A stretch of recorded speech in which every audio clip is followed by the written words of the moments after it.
বন্ধুরা, আজকে আমি স্যুপ বানাচ্ছি। তা একদম ঘরোয়া স্যুপ এর আজকে রেসিপি আমি তোমাদের শেয়ার করছি।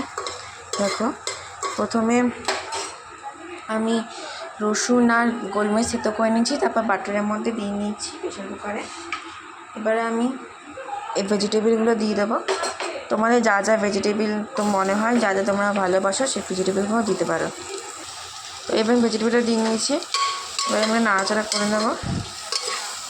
আমি স্যুপটা প্রেশারে করছি, চাইলে তোমরা কড়াইতেও করতে পারো সময় না থাকলে।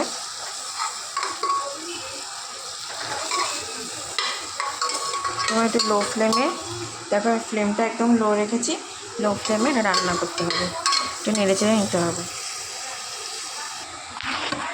দেখো, এর মধ্যে আমি চিকেনটাও অ্যাড করে দিলাম। তোমরা চাইলে নর্মাল একদম নিরামিষ স্যুপও করতে পারো, বাট আমি এর মধ্যে একটু চিকেন অ্যাড করে নিয়েছি। নাড়তে থাকবে এটা। এবার এর মধ্যে আমি একটু নুন দিয়ে নিচ্ছি। এটা আমাকে নাড়াচাড়া করে দেবো ভাজা ভাজা পর্যন্ত। প্রায় 10 মিনিটস তোমরা এটাকে একটুখানি জাস্ট ভাজা ভাজা করে নেবে, চিকেনটা একদমই কাঁচা না থাকে। এবার আমি এই কাপটা 2 কাপ জল দিয়ে দেবো। তারপর জল দিয়ে নিয়ে দেখো, এবার জলটা দিয়ে নিয়ে নেব।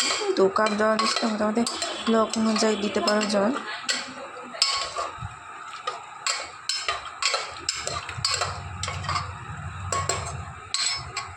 আমার নাড়া হয়ে গেছে। আমি প্রেশার কুকারে ঢাকনা দিয়ে একটা সিটি দিয়ে নেব।